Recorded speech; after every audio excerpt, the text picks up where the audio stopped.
3 choses que vous devez savoir sur une personne passive-agressive. Si, dans votre entourage immédiat, vous côtoyez une personne passive-agressive, vous devez essayer de l'aider. Au lieu de vous éloigner, tentez de trouver une solution pour soulager la frustration qu'elle peut ressentir. Une personne passive-agressive souffre en réalité d'un trouble de la personnalité.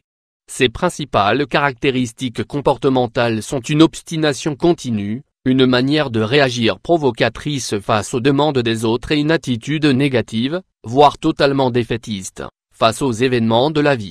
Vivre avec une personne passive-agressive est aussi complexe qu'usant.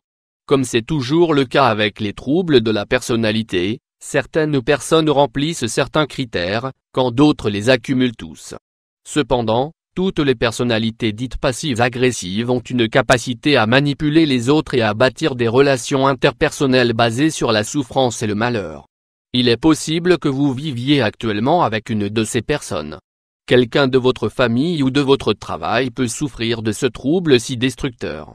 Si tel est votre cas, vous devez savoir qu'il existe des stratégies qui permettent de les affronter et des thérapies psychologiques qui peuvent les aider à en finir avec ce comportement négatif et hostile, souvent provoqué par 2 dimensions très basiques, la colère et la frustration. Dans la suite de cet article, nous vous proposons de découvrir certains aspects essentiels de ce trouble de la personnalité. 1. Quelles sont les caractéristiques d'une personne passive-agressive ? Une personne passive-agressive est frustrée. Pour commencer, nous devons clarifier quelque chose, toutes les personnes qui souffrent du trouble dont nous allons parler dans cet article ne manifestent pas tous les comportements que nous allons détailler. Cependant, une personne passive-agressive se distingue par sa capacité à faire preuve d'une hostilité de tous les instants, bien souvent dissimulée derrière des atours reluisants. Pour être plus précis, elles sont capables de faire du mal aux autres de manière consciente, tout en déguisant leur comportement nocif en tendresse, alors qu'en réalité elles cherchent à humilier, contrôler ou ridiculiser les autres. Voici les caractéristiques basiques des personnes passives agressives, elles aiment critiquer les autres. Aucune réalité, aucun être humain et aucune situation ne peuvent échapper à une bonne critique de leur point de vue. Lorsque nous parvenons à bien les connaître, nous découvrons qu'elles se montrent souvent désagréables et irritées par quelque chose. Cependant, lorsqu'elles attendent quelque chose des autres, elles n'hésitent pas à être aimables, attentives et chaleureuses. Elles oublient rapidement certaines choses pour ne pas en assumer la responsabilité. Elles ne terminent jamais ce qu'elles commencent. Elles sont cyniques. Elles font preuve d'une capacité formidable à rejeter la faute sur les autres, même si elles sont responsables. Elles se présentent comme victimes, comme dévalorisées, comme malheureuses.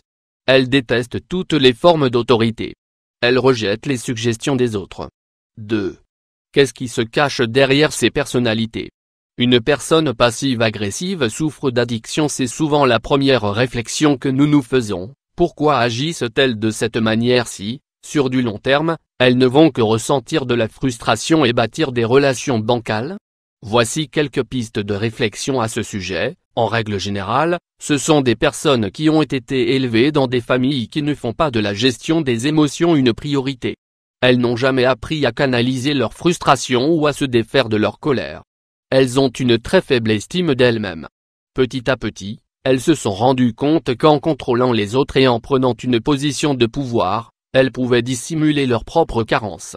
Elles ont également pris conscience, à un moment de leur existence, que le fait de se montrer aimable ou tendre pouvait leur permettre d'obtenir ce qu'elles désiraient. Elles ne savent pas gérer leurs émotions négatives. Le fait de ne pas y parvenir intensifie leur colère et la sensation qu'elles éprouvent selon laquelle le monde est injuste. Elles pensent être des personnes incomprises. 3. Comment traiter une personne passive-agressive ? Portrait de femme et taches de couleur. Il est fort possible que la première chose que nous ayons envie de faire face à une personne passive-agressive est de fuir. Il nous faut d'emblée vous dire que ce n'est pas la bonne attitude, et ce, pour plusieurs raisons. La première est que nous sommes peut-être nous-mêmes dans cette situation. La seconde est que nous ne devons pas toujours fuir devant quelque chose qui nous fait peur ou qui nous paraît trop complexe. Comprendre la première chose que nous devons faire est de comprendre. Comprendre les bases de ce trouble peut grandement nous aider à y faire face. Nous devons ensuite éviter de céder au contrôle exercé par la personne que nous avons en face de nous. Nous devons lui expliquer les conséquences de ses actes et lui dire que ses comportements ne sont pas bons, voire qu'ils ne sont pas logiques. Nous ne pouvons pas oublier que ce qui nourrit une personne passive-agressive est sa faible estime d'elle-même. Elle a donc avant tout peur de se retrouver toute seule.